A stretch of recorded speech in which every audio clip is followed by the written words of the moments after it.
So hi, I'm Rishudit and in today's video we are going to discuss recruitment. इससे पहले हम HRM series से job analysis को cover कर चुके हैं, जॉब डिज़ाइन को कवर कर चुके हैं, उससे पहले ह्यूमन रिसोर्स प्लानिंग को किया था. So similarly recruitment is also one of your HRM functions. So now in upcoming 4 to 5 videos we would be covering this recruitment topic. Okay, so in this particular video, in today's video, specifically we will only talk about the recruitment, what is its meaning, purpose क्या है इसका, importance क्या होती है, क्यों किया जाता है रिक्रूटमेंट.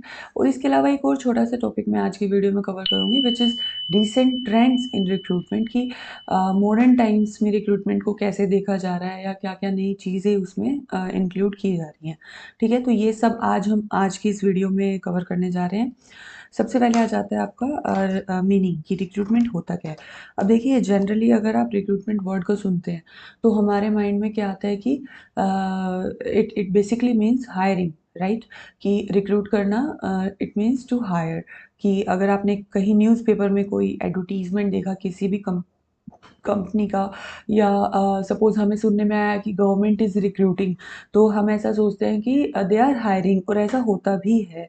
लेकिन अगर आप एचआरएम को theoretically as a subject study करेंगे, then you will get to know that recruitment is not actually hiring. Recruitment is just a part of hiring, it is not complete hiring. ठीक है, तो अगर suppose ये आपका hiring है ना पूरा, दिस इज़ हायरिंग, तो उसमें से एक छोटा सा पार्ट जो है वो रिक्रूटमेंट है. बाकी का आपका पूरा पार्ट क्या है, this is selection. Okay, so recruitment is just about getting applications for this job. कोई भी एक जॉब जिसके लिए आप हायर कर रहे हो, तो उसके लिए पहले बहुत सारे लोगों को बुला के लेके आना, बहुत सारे लोगों को ढूंढना कि ये रिज्यूमेज, ये लोग हमारे पास अवेलेबल हैं.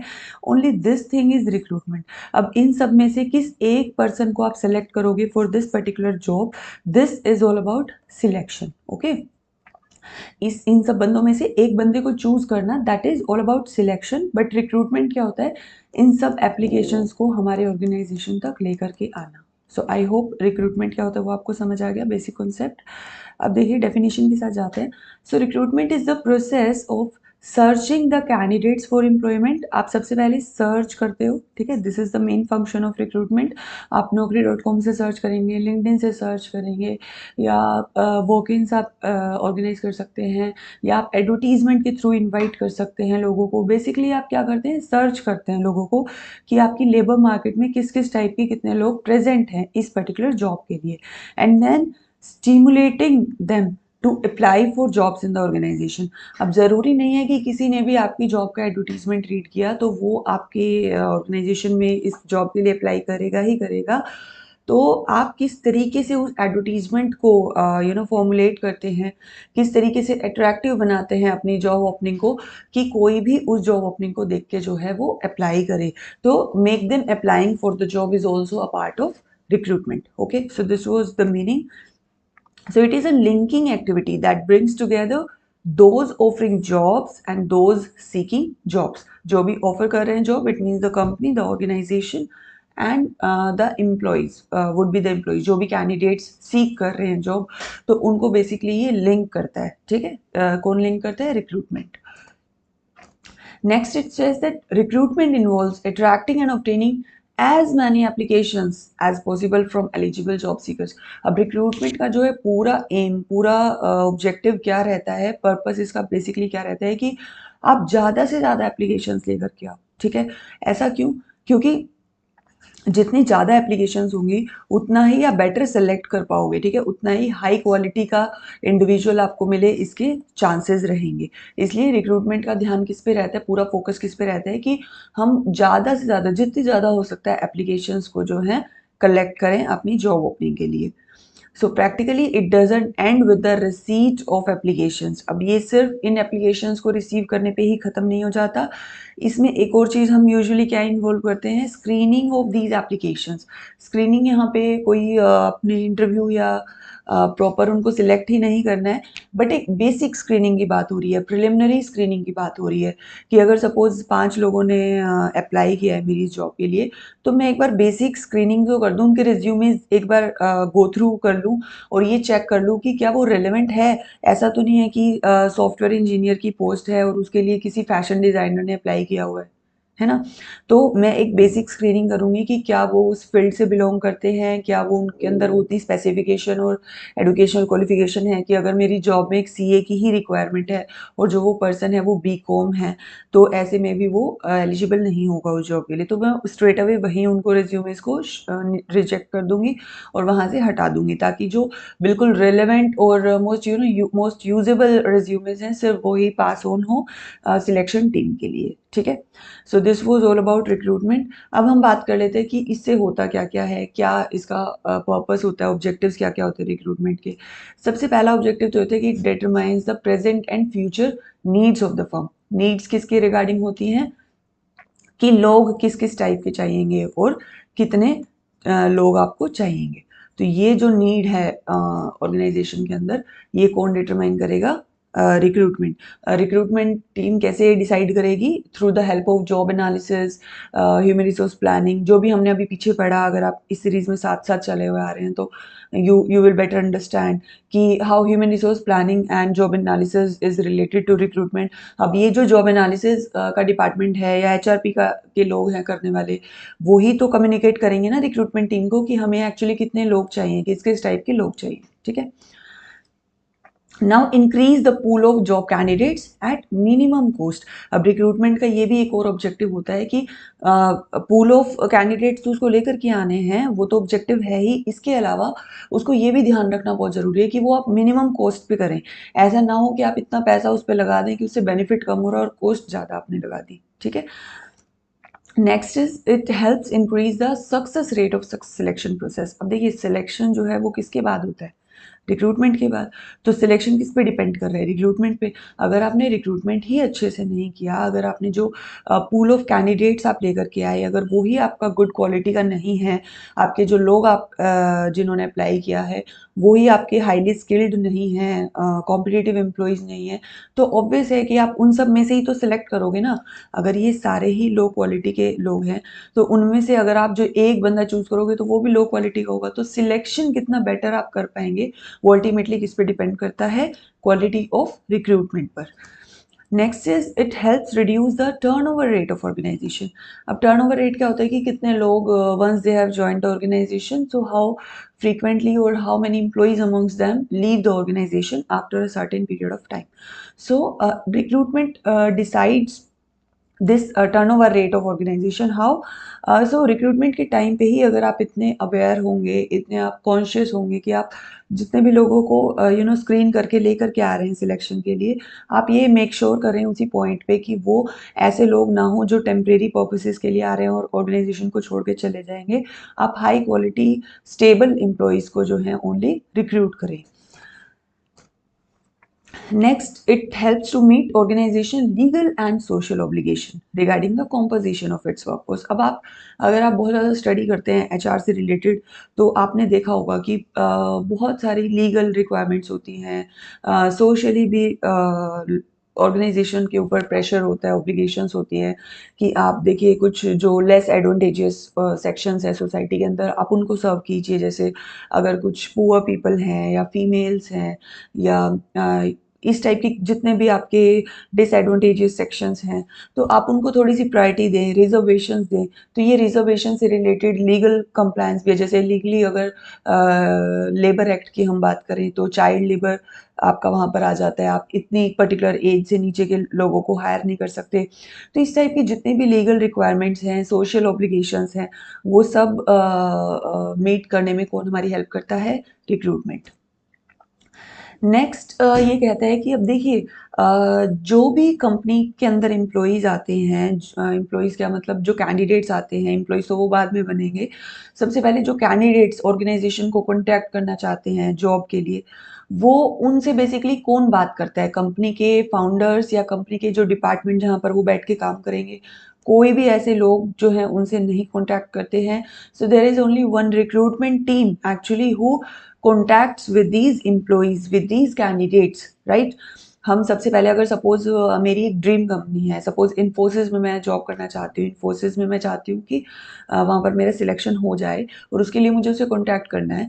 तो मैं ऐसा तो है नहीं कि उसके फाउंडर को मेल लिखूँगी, ऐसा तो है नहीं कि उसके जिस डिपार्टमेंट में मुझे काम करना है मैं वहाँ के लिए मेल लिखूँगी। तो ऑब्वियसली वहाँ की जो रिक्रूटमेंट टीम है, वहाँ की जो एचआर टीम है, मैं उनको प्रोबेबली एक मेल लिखूँगी या उनकी अगर मुझे कहीं भी जॉब ओपनिंग नज़र आ रही है किसी स्पेसिफिक प्लेटफॉर्म पे या वेबसाइट पे, तो मैं वहाँ जाके सिंपली अप्लाई कर दूँगी। तो रिक्रूटमेंट टीम जो है वो रिप्रेजेंट करती है कंपनी को। Next it helps bringing in high quality applicants. अब हाई क्वालिटी एप्लीकेंट्स कौन लेकर के आता है? रिक्रूटमेंट। अगर आप रिक्रूटमेंट को ज़्यादा सीरियस नहीं लोगे, अगर वो वेल ऑर्गेनाइज नहीं होगा, प्लान नहीं होगा, आपने ऐसे ही सिंपली कुछ भी उठा के आपने सोचा कि हाँ मुझे 50 रिज्यूमे इकट्ठे करने हैं इस जॉब के लिए और सिलेक्शन टीम को दे देने हैं, बस कहीं से भी इकट्ठे हो जाएँ जो थोड़े बहुत सिमिलर हों इस जॉब ओपनिंग से। तो ऐसे में बिल्कुल भी अच्छी क्वालिटी के एप्लीकेंट्स आप नहीं ऑब्टेन कर पाओगे, बहुत कम चांसेस हैं। लेकिन अगर आप एक well planned, well organised recruitment process पूरा अडॉप्ट करते हो, तो आप उसके थ्रू एक बहुत अच्छे क्वालिटी के एप्लीकेंट्स को जो है हायर कर सकते हो, रिक्रूट कर सकते हो। Next, it is also a potential source of competitive advantage of the firm. ठीक है, आप फर्म के लिए अगर कॉम्पिटिटिव एडवांटेज कैसे आ सकता है, कॉम्पिटिटर से वो कैसे जो है बेटर परफॉर्म कर सकता है, बेटर एक प्लेस पे आ सकता है कॉम्पिटिटर्स के अंदर। तो उसमें रिक्रूटमेंट एक बहुत अच्छे लेवल पे हेल्प करता है, क्योंकि किसी भी ऑर्गेनाइजेशन में जितने भी रिसोर्सेज होते हैं ना, मशीनरी है, आपका मटेरियल है, मनी है, ये सब रिसोर्सेज तभी बेटर यूटिलाइज हो पाएंगे जब वहाँ का एक जो ये वाला रिसोर्स, मैन, ह्यूमन रिसोर्स जो है वो उसके अंदर अच्छी क्वालिटी का होगा। जब लोग अच्छी हाईली स्किल्ड होंगे, गुड क्वालिटी ऑफ पीपल अगर वर्किंग होंगे ऑर्गेनाइजेशन के अंदर, तो ही वो जो है यूटिलाइज कर पाएंगे इन सभी बाकी रिसोर्सेज को। ठीक है, तो अगर आप रिक्रूटमेंट आपको अच्छी क्वालिटी के लोग देता है तो वो कॉम्पीट कर सकते हैं better against the competitors in the industry. Next, it matches the cost and benefits. अब रिक्रूटमेंट को, जैसा मैंने अभी आपको पहले बताया कि रिक्रूटमेंट को सख्त इस बात का ध्यान रखना पड़ता है कि जितनी कॉस्ट हम इनकर कर रहे हैं रिक्रूटमेंट के ऊपर, क्या उतना बेनिफिट भी हमें मिल रहा है? अगर नहीं तो वेस्ट है। आप उस रिक्रूटमेंट प्रोसेस को अपना इवॉल्व कीजिए, इम्प्रूव कीजिए। अगर वहाँ पर आपके बेनिफिट्स जो हैं वो कॉस्ट से कम आ रहे हैं तो कोई फ़ायदा नहीं है ऐसे रिक्रूटमेंट का। तो रिक्रूटर्स को ये बहुत ज़्यादा ध्यान रखना पड़ता है कि कॉस्ट कम से कम की जाए, मिनिमम कॉस्ट की जाए, और बेनिफिट्स जो है, बेनिफिट क्या है कि हाई क्वालिटी और मैक्सिमम नंबर ऑफ एप्लीकेंट्स जो है आप लेकर के आ पाएँ ऑर्गेनाइजेशन के अंदर। Next, it creates more culturally diverse workforce. अब अगर एक ऑर्गेनाइजेशन चाहता है कि उसके ऑर्गेनाइजेशन के अंदर डिफरेंट डिफरेंट कल्चर से, डिफरेंट ज्योग्राफी से, इंटरनेशनली भी लोगों को वो ले आए, नेशनली भी अलग अलग कल्चर की, अलग अलग स्किल्स के लोग उसके पास अवेलेबल हों, तो इस पर भी कौन काम करता है? रिक्रूटमेंट काम करता है। अब तो बहुत ज़्यादा ई रिक्रूटमेंट इतना ज़्यादा आ गया है, इंटरनेट के थ्रू आप इतने फार ज्योग्राफीज़ को रीच कर सकते हैं, इंटरनेशनली लोगों को अपने एडवर्टीजमेंट्स दे सकते हैं, उनसे वीडियो कॉन्फ्रेंसिंग के थ्रू उनसे स्क्रीनिंग कर सकते हैं, उनके बारे में जान सकते हैं। तो बहुत सारी टेक्नोलॉजीज आ गई हैं रिक्रूटमेंट के अंदर, जिसके थ्रू रिक्रूटमेंट हेल्प करता है the organisation to create more culturally diverse workforce. So this was these were all the objectives of recruitment. I really hope you have understood them. Now lastly, हम एक बहुत छोटा सा टॉपिक और cover करेंगे। वैसे तो ये रिक्रूटमेंट में बिल्कुल लास्ट में आता है, इससे पहले factors affecting recruitment, process of recruitment, internal and external sources of recruitment, ये सब आ जाते हैं। बट ये सब इतने बड़े बड़े टॉपिक्स हैं, इसलिए हम इन सब पे अब separate one by one upcoming आपकी वीडियोस रहेंगी। तो एक छोटा सा टॉपिक के लास्ट में होता है रीसेंट ट्रेंड्स इन रिक्रूटमेंट, तो वो इसीलिए मैं आज इसी इंट्रोडक्शन की वीडियो में ही डाल दे रही हूँ, क्योंकि ये भी एक छोटा वीडियो था तो वो यहाँ कवर हो जाएगा। देखिए, रिक्रूटमेंट के अंदर एक तो आजकल ये बड़ा ट्रेंड चल रहा है कि वो कहते हैं कि आप टेम्परेरीली रिक्रूट कर लो। आप परमानेंटली एम्प्लॉइज़ को अपने ऑर्गेनाइज़ेशन के लिए रिक्रूट मत करो। उसके लिए आपको बहुत ज़्यादा काम करना पड़ता है। एम्प्लॉइज़ की स्टेबिलिटी चेक करनी पड़ती है कैंडिडेट्स की। इसके अलावा उनके बाद उनको पूरा मेंटेन करना पड़ता है अपने ऑर्गेनाइज़ेशन के अंदर, उनके रिकॉर्ड्स रखने पड़ते हैं, उनको एक लंबे टाइम तक मेंटेन करना पड़ता है, तो उसके लिए बहुत ज़्यादा कॉस्ट लगता है। वो बोलते हैं कि अगर आपका जो प्रोजेक्ट है, अगर जो आपकी जॉब है जिसके लिए आप हायर कर रहे हो, अगर वो कुछ इस टाइप की जॉब है ना कि जहाँ पे वो टेम्परेरी टाइम के लिए वो काम रहना है, सपोज 2 महीने में 3 महीने में वो काम खत्म हो जाएगा, वो जॉब ही खत्म हो जाएगी। तो ऐसे में बोलते हैं कि आप टेम्परेरीली लोगों को हायर कर लो, बहुत हद तक आप कॉस्ट को बचा पाओगे और उन लोगों को आप कंपनी के रिकॉर्ड्स में मत डालो, सिंपली उन लोगों को हायर करो। और ये ना पहले सिर्फ सेमी स्किल्ड लोगों के लिए होता था, जो आपकी लोअर लेवल की जॉब्स होती थी, जहाँ पे बहुत ज़्यादा स्किल्स और उसकी ज़रूरत नहीं होती थी, वहाँ के लिए होता था। बट अब एक जस्ट इन टाइम का कॉन्सेप्ट आपका ऐसा आ गया है कि प्रोबेबली जितने भी आपके डिपार्टमेंट्स हैं, जितनी भी हाई लेवल की स्किल्ड जॉब्स हैं, उन सभी के लिए आपको मार्केट में इस टाइप के एम्प्लॉयज़ मिल जाते हैं, जो कुछ टाइम के लिए आपके ऑर्गेनाइजेशन में आएंगे, जॉब को करेंगे और फिर चले जाएंगे। नेक्स्ट एक आउटसोर्सिंग आजकल बहुत चल गया है। आउटसोर्सिंग में हम क्या करते हैं, कुछ थर्ड पार्टी वो होती हैं और ऑर्गेनाइजेशंस हो सकती हैं, या आप इनको कंसल्टेंट्स भी बोलते हैं। मैंने भी काम किया है एक कंसल्टेंसी फर्म के साथ। तो रिक्रूटमेंट में होता क्या है, ये कंसल्टेंट क्या करते हैं, ये सिर्फ रिक्रूटमेंट का काम करते हैं, ठीक है। इनके जितने भी एम्प्लॉयज़ होंगे वो सब रिक्रूटमेंट का काम करेंगे। अब आप उनको सिर्फ अपनी जॉब की स्पेसिफिकेशन दे दो, जॉब की डिस्क्रिप्शन दे दो कि हमें किस किस टाइप का बंदा चाहिए, क्या क्या उसका काम रहेगा। अब वो आउटसोर्सिंग फर्म की जिम्मेवारी है कि वो कहाँ से उन लोगों को ढूँढेगी, कैसे स्क्रीन करेगी, कैसे आपको ला कर के देगी मोस्ट सूटेबल बंदा, है ना? तो ये पूरा फंक्शन क्या है, आउटसोर्सिंग का है। इसमें आपको सिर्फ़ एक कुछ फ़ीस उनको देनी पड़ती है। कई बारी आउटसोर्सिंग फर्म्स इस टाइप से भी अपनी फ़ीस को डिसाइड कर लेते हैं कि आप हमें सपोज़ जो भी एम्प्लॉयी हम सेलेक्ट होगा फाइनली, जो भी एज़ एन एम्प्लॉयी अपॉइंट होगा आपके ऑर्गेनाइज़ेशन में, तो उसकी फर्स्ट ईयर की जो भी सैलरी होगी पूरी, जो भी उसका पैकेज होगा, उसकी 20 टू 25% जो है हम एज़ अ कमीशन लेंगे, ठीक है? तो इस टाइप से डिफरेंट डिफरेंट टाइप से उनकी फीस डिसाइड होती है, बट ये आपका बेसिकली आउटसोर्सिंग का पूरा फंक्शन होता है। नेक्स्ट इज पोचिंग और रेडिंग। पोचिंग और रेडिंग क्या है, अब रिक्रूटमेंट तो इतना बड़ा प्रोसेस है कि आप एडवर्टीजमेंट रिलीज करो, फिर कुछ लोगों ने अप्लाई किया, फिर आप उनमें से स्क्रीन करो, वो बहुत लंबा प्रोसेस है। तो इसका एक छोटा मतलब शॉर्टकट क्या उसका एक अवेलेबल है आजकल। वैसे तो ये लीगली या एथिकली अच्छी प्रैक्टिस नहीं है, बट स्टिल लोग इसको कर रहे हैं, ऑर्गेनाइजेशन बड़े बड़े ऑर्गेनाइजेशन तो बहुत ज़्यादा कर रहे हैं।